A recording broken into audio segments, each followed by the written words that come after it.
So let's kick it off with maybe we'll have to shoot Trump when we go to execute this warrant at Mar-a-Lago to get the documents that we believe he's withholding.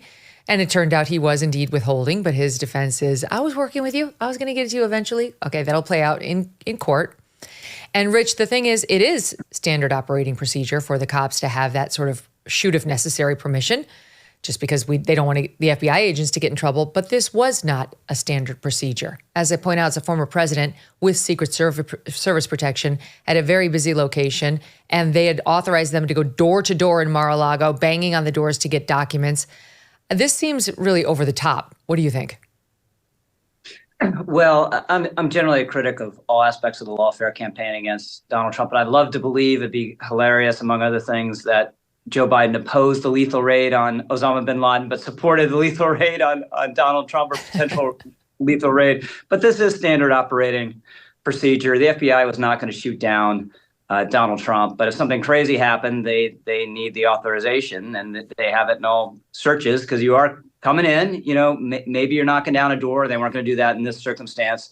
Maybe someone freaks out and does something that represents a threat, and you need to be able to deal with it. But that clearly wasn't going to happen in this case. So I think this is Trump whipping up people with an all caps Truth Social post that was it's not a faithful representation of the reality of the situation, in my view. Well, it did. They were permitted to do it. That piece is real. Law enforcement officers of the Department of Justice may use deadly force when necessary. The FBI had a medic on the scene. They had identified a local trauma center for anyone injured during the raid, and did have a plan to go room by room, including, through the Mar-a-Lago residence, and said that the FBI engage with the U.S. Secret Service per existing relationships. I mean, that's what's so nuts about this is this. I mean, what could have happened here? This could have gone south and quickly. They knew they were going to a place with armed guards who also work for the same federal government. And you really want to say it's just standard? Like, okay, it's fine that there were no increased risks? Well, I imagine this was deconflicted, right, with the Secret Service.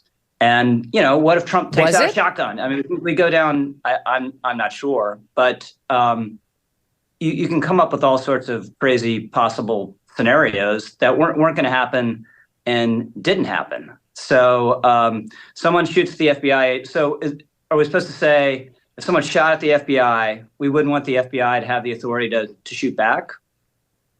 No, but I think when it comes to dealing with the former president of the United States, there would have to be a carve-out.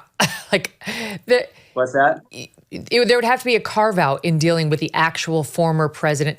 Just imagine what would happen. So I don't know. So here's the thing, Rich, but here's the thing. I don't know that the Secret Service was consulted and given a heads up as to this. In fact, my belief is that they probably weren't. I'm not sure. No, my belief is they probably weren't, because what was happening, you can see in the motion practice leading up to this, the judge was getting increasingly irritated with Donald Trump and mad that he wasn't turning over the documents. That's how the FBI was feeling, the prosecution. And so they wouldn't have wanted to give anybody around him a heads up. And so there really could have been a situation where the Secret Service was caught off guard on who was coming for the president. I mean, I just think this is all at a very high level. Are we supposed to believe, though, that say an FBI agent is shot, they shouldn't be able to shoot back? You don't need the authorization. You don't need a pre-authorization for that, Rich. You or I wouldn't need a pre-authorization for that. Neither does the FBI. What's the outrage? So what's the outrage then? Why? I think if anything, there should have been a special procedure. Go ahead. If they could have shot back anyway, why is it so terrible that they had an authorization to shoot back? Because it's a pre-green light. I mean, it's a pre-green light to go onto the property of the former president of the United States with armed weapons and the ability to go into all the private spaces of Mar-a-Lago, the guests, the private residents, the children's homes, where there are armed guards whose job it is to protect the former leader of the free world. I mean, the stakes are already going to be high. The tensions are going to be higher than your average raid. They knew all of this. And I think if they weren't coordinating with the Secret Service, then this is absolutely egregious. They endangered everybody down there.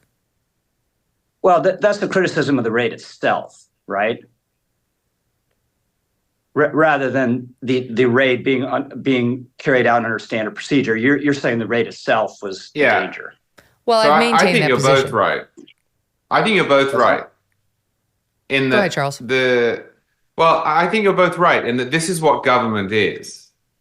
If you're going to use government, you're ultimately going to use force.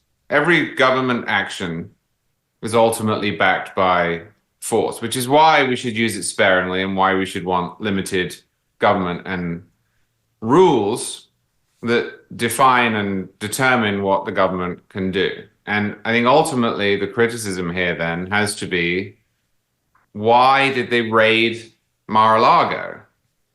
And I've wondered that myself. I think this is the strongest case against Trump. I've never been persuaded that this raid was necessary. I can't see it. And as you say, when you do this, whether you have pre-authorization or not, and Rich is absolutely right, that if you're going to go in, you of course have to have that as an option. But if you're going to go in, you're going to create that enormous risk. And even before this, there was a risk to this raid that was not necessarily to life, but to our norms. This was a departure. And when those departures are made, as sometimes they have to be, I want careful consideration in the build-up. And I've just never been convinced that there was that consideration. And this is another knock-on effect of that. So I think you're both right. Yeah. Well, I do think it's a stretch to say, not a stretch, it's an outright lie to say, as Marjorie Taylor Greene did, that they went down there to assassinate President Trump. That is not true. But there's no question that this decision endangered. They failed egregiously if that was the mission. Yeah, that's right. This endangered him, I think, unnecessarily, and those around him and those at Mar-a-Lago. And the government's, of course, been criticized for doing something we've never seen done before there, too. Grand Canyon University, a private Christian university in beautiful Phoenix, Arizona, believes in equal opportunity and that the American dream starts with purpose. Change the world for good by putting others before yourself. Whether your pursuit involves a bachelor's, master's, or doctoral degree, GCU's online, on-campus, and hybrid learning environments are designed to help you achieve your unique academic, personal, and professional goals.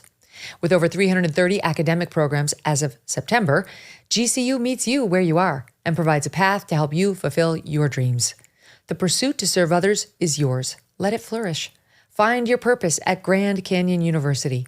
Private, Christian, affordable. Visit gcu.edu.